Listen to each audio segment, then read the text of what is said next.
গাইবান্ধার সাঘাটা উপজেলার একটি বিদ্যালয়ের ম্যানেজিং কমিটি নিয়ে দ্বন্দ্বের জেরে যুবদল নেতার ছুরিকাঘাতে আহত সালাউদ্দিন নামের জামায়াতের যুব বিভাগের এক কর্মী চিকিৎসাধীন অবস্থায় মারা গেছেন। আজ শনিবার সকাল 7:40 ঢাকার ইবনে সিনা হাসপাতালে মারা যান তিনি। চলতি বছরের 21 জুন বিকেল 3টার দিকে উপজেলার বোনারপাড়া চৌরাস্তা মোড়ে দিনে দুপুরে ইউনিয়ন যুবদলের আহ্বায়কের ছুরিকাঘাতে তিনি গুরুতর আহত হয়েছিলেন। একই ঘটনায় ওই দিন সাইফুল ইসলাম নামের এক শিবির নেতা নিহত হন। তিনি বোনারপাড়া ইউনিয়ন ছাত্র শিবিরের সভাপতির দায়িত্ব পালন করছিলেন। তার বাড়ি বোনারপাড়া শিমুলতাইর গ্রামে। তিনি ওই গ্রামের হাবিবুর রহমানের ছেলে।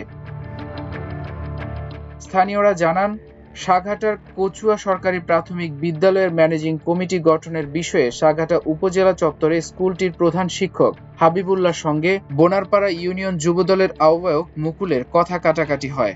এরপর স্থানীয় নেতাদের সমঝোতায় বিষয়টি মীমাংসা হয় এবং তখন সবাই উপজেলা চত্বর থেকে চলে যায়। প্রত্যক্ষদর্শীদের মতে, ঘটনার কিছু সময় পর বোনারপাড়া ইউনিয়ন ছাত্র শিবিরের সভাপতি সাইফুল্লাহ ও যুব জামায়াতের কর্মী সালাউদ্দিন বোনারপাড়া সাঘাটা সড়কের উপজেলা সংলগ্ন বোনারপাড়া চৌমাথা ইউনিয়ন যুবদলের আহ্বায়ক মোখলেসুর রহমান মুকুল মিয়া ও তার ছোট ভাই পলাশ, বোনারপাড়া ওয়ার্ড বিএনপির সদস্য রবিউল ইসলাম, যুবদল নেতা আশরাফ, মোনারুল, জব্বর সহ 10 থেকে 13 জন ধারালো চাকু নিয়ে সালাউদ্দিনের গলায় আঘাত করে এবং ইউনিয়ন শিবিরের সভাপতি সাইফুল এগিয়ে এলে তাকে ধাওয়া করে বোনারপাড়া ইউনিয়ন পরিষদের সামনের রাস্তার উপর ফেলে গলায় ছুরি চালায়।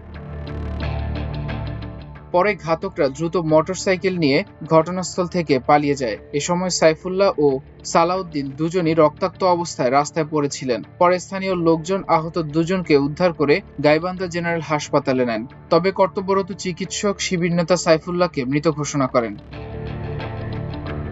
অন্যদিকে এ ঘটনায় গুরুতর আহত সালাউদ্দিনকে গাইবান্ধা জেনারেল হাসপাতাল থেকে বগুড়া জিয়াউর রহমান হাসপাতালে নিয়ে ভর্তি করা হয়। পরবর্তীতে উন্নত চিকিৎসার জন্য তাকে ঢাকার ইবনে সিনা মেডিকেল কলেজ হাসপাতালে ভর্তি করা হয়। তবে দীর্ঘ 48 দিন পর চিকিৎসকদের সব চেষ্টা ব্যর্থ করে আজ সকালে সালাউদ্দিন শেষ নিঃশ্বাস ত্যাগ করেন। সকালে শিবিরের মিডিয়া উইং এর অফিসিয়াল ফেসবুক পেজে দেওয়া এক পোস্টে তার এই মৃত্যুর খবরটি নিশ্চিত করা হয়েছে। এ ঘটনায় অপরাধীদের শাস্তি দাবি করেছেন বিরোধী দলীয় নেতা ও জামায়াতের আমির ডক্টর শফিকুর রহমান। এক ফেসবুক পোস্টে তিনি লিখেছেন, গাইবান্ধার ঘটনায় অতি দরিদ্র পরিবারের সন্তান সালাউদ্দিন আমাদের মাঝ থেকে বিদায় নিল। একটি বিদ্যালয়ের ম্যানেজিং কমিটি দখলদারির প্রতিবাদ করতে গিয়ে তার জীবন প্রদীপটাই নিভে গেল। সরকারি দলের যে সন্ত্রাসীদের হাতে তার মূল্যবান জীবনটা চলে গেল, তারা কি তার দরিদ্র পিতা মাতার বুকে তাকে ফিরিয়ে দিতে পারবে?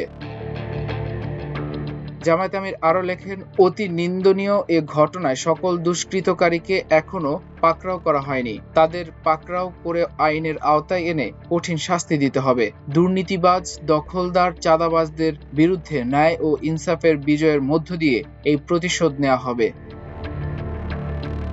মাল্টিমিডিয়া ডেস্ক, আমার দেশ।